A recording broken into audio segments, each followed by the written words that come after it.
tell you this, Sydney Banks, where these three principles come from. And again, we got the three principles. This is founded beneath all of that. This is what's behind all of this is these three formless principles. They are mind, consciousness, and thought. There's three principles of divine mind, consciousness, and thought. The Holy Trinity, if you will. Be recorded, but these three principles changed everything for me because I realized how this is how we all work. How these came about is very interesting. Sydney Banks, another story about another master, but Sydney Banks was not a physicist. Sorry, Sydney Banks was a welder in a pulp mill in an island off Vancouver Island. It's Whidbey, not Whidbey Island. I'm sorry, it's Salt Spring Island. But he was a welder in a pulp mill.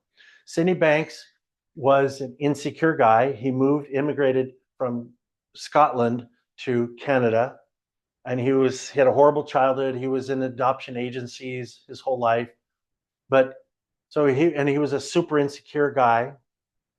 He only had an 8th grade education, so his biggest insecurity was being stupid. Educated it was a big insecurity of his. So here he is at 42 years old, and he wakes up, and his wife, because he loved his wife dearly, and he didn't want a divorce, but they weren't doing well. Like marrying her ex or her fiance. They weren't doing well. They weren't getting along. He was very insecure, and she was very insecure, and all their friends were very insecure, as he describes it.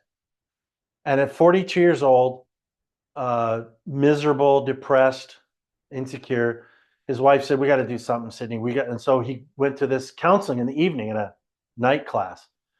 And he was sitting there. He did not want to be there because counseling is about your ego, and he didn't want to look at that. But during the class, he took a break. It was on relationships or something. And he took a break, and he was having a cigarette break because he was a chain smoker. And somebody came beside him during the break, and he started talking to the guy. And he introduced, they had a little conversation. And the guy says, "Oh, you're in that class?" He says, yeah, I'm on that. "Oh, I teach over there in that class." And Sydney being, his big insecurity is what? Intelligence, education. So he said to the guy something seemingly innocuous. She said, "Oh, you educated, PhD educated types make me really insecure." Ugh. Oh. And the guy said, the instructor said something simple. He said, "That's bullshit. That's just a thought. Insecure, that's just a thought."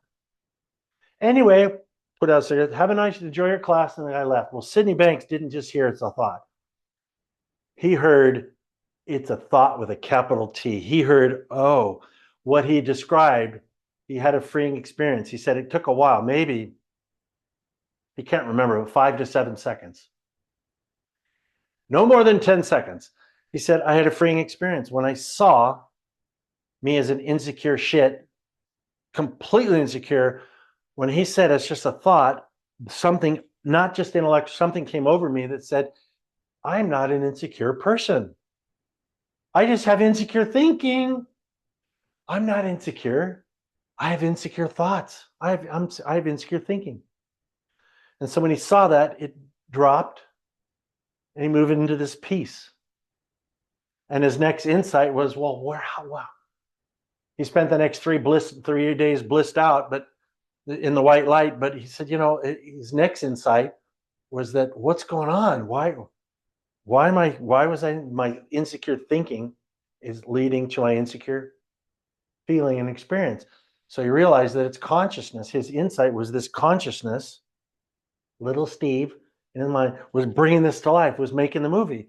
This power, this gift of thought, and this gift of consciousness was bringing this whole thing to life. So he had his first principle was thought. The next principle was this consciousness. And the next thing he realized is this infinite divine mind.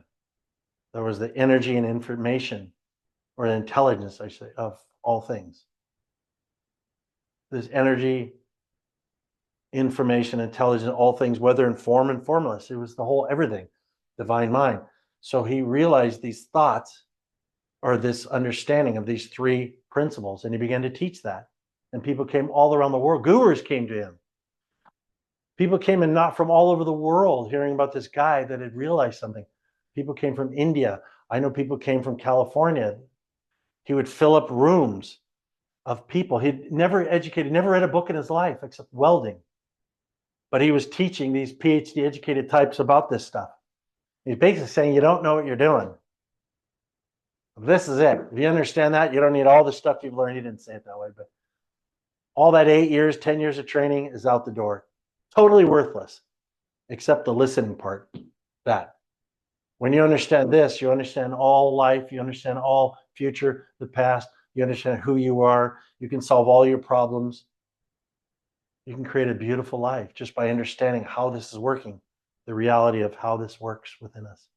And so for Mary, her thoughts, divine mind began, this wisdom began to wake up, and she saw that it's her thinking creating her feelings, and I can create whatever I want. I can create whatever I want.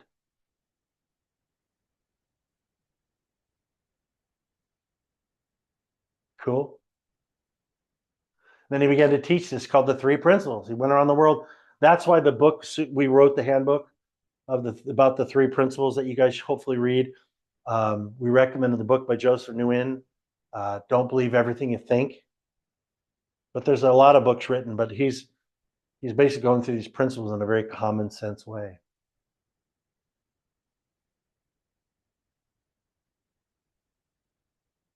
So lust rising is a part of that. Lust rising is a part of that. Law of attraction is behind that. This is behind all of that.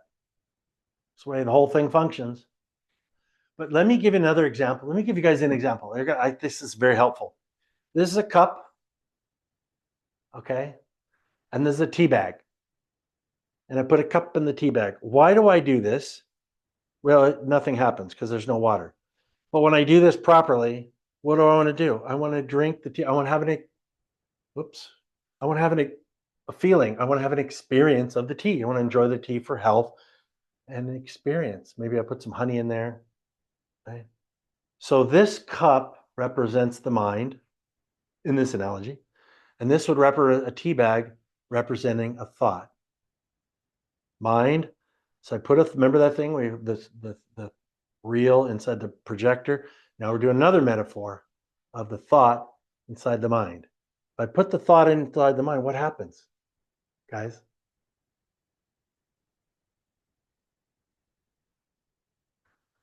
Here's the marinates. The answer. I know everybody says that. The answer is nothing because there's nothing in it. There's no water. The answer is nothing happens because a thought in the mind without any energy, without energizing it, nothing. I can have a thought. Okay, right now I have a thought that I want to kill an elephant. I don't know where they can. I can have a stupidest thought. I want to kill the moon. Okay, I have a thought. Is it real? Do I believe it? No. Am I energizing? No. Does it mean anything? No. It's just a thought in the mind. But when I begin to energize, something happens to me. Oh, this son of a bitch. I can't believe this guy did this. He sent me this email. That was kind of rude. You know what? How dare, son of a bitch.